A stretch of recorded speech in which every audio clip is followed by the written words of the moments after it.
Yo, I'm Geoff. This is Mini Garage.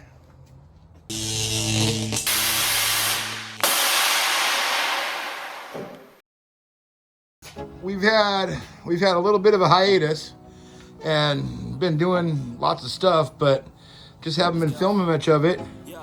This is Jakob's daily Mazda, and he just put some new 195 5015s on it, and he wants it lowered a little bit.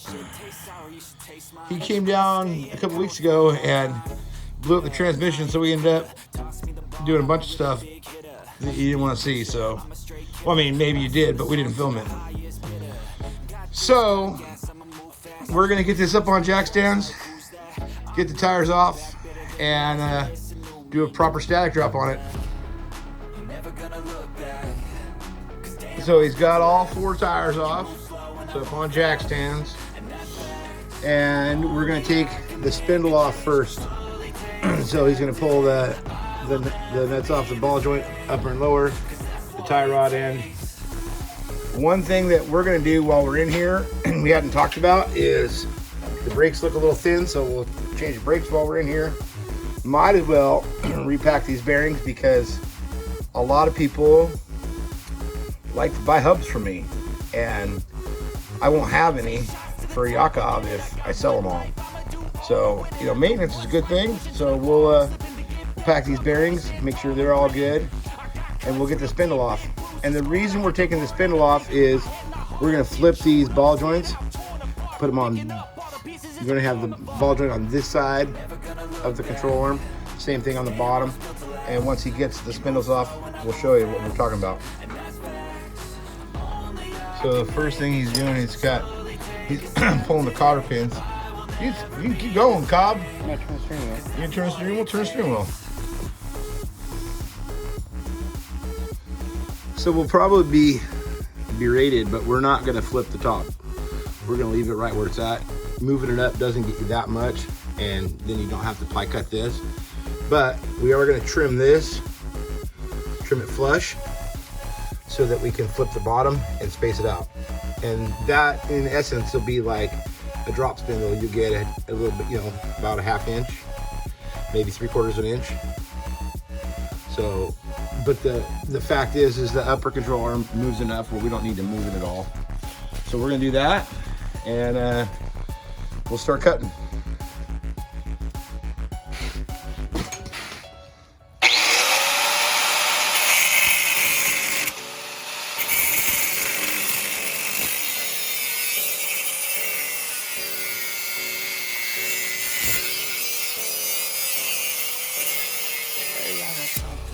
Something to say. I'm just a sucker for everyone can play.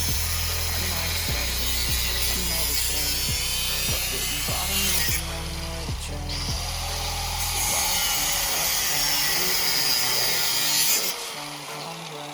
Keep mumbling, I'll keep doubling. You keep bluffing, you've got nothing.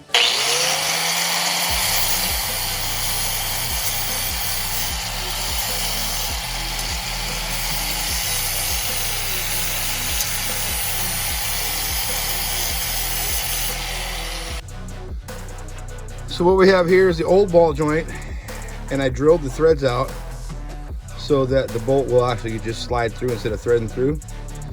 So I got to drill 2 more holes, and then we're gonna cut this off and use that as our spacer for our lower ball joint.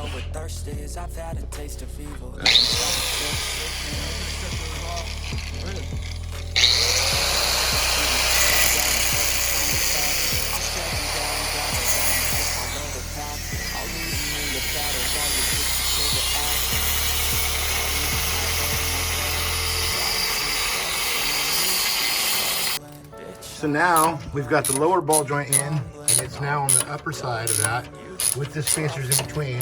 We get about another 1/2 inch. So that'll move that up. It's just like having a drop lower control arm by a little bit, or a spindle, either way. So that's where we're at. Just getting this tightened in. So we got it all back together. Spindle's on, shock's in, and before we put it all back together, we took the torsion bar completely loose. So we loosened that all the way up. And these shocks are KYB shocks out of a 76 Pinto.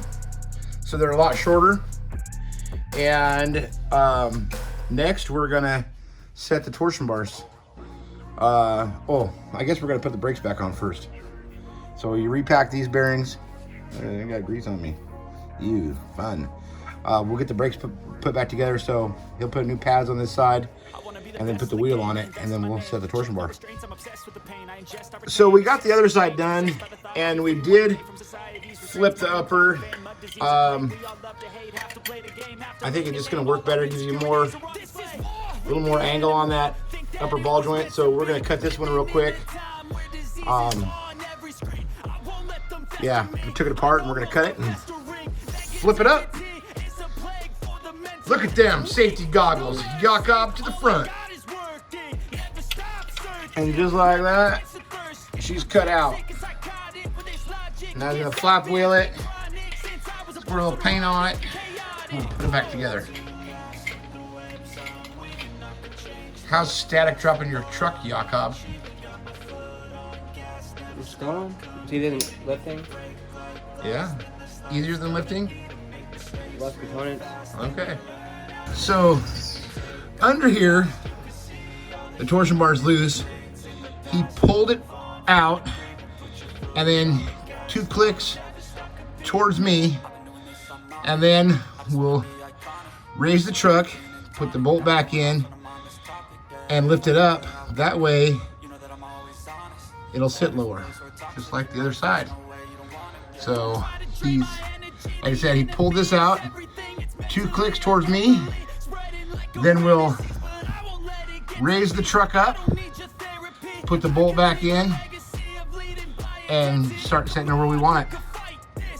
Now we've jacked it up. He's got the arms sitting where he wants. We've jacked it up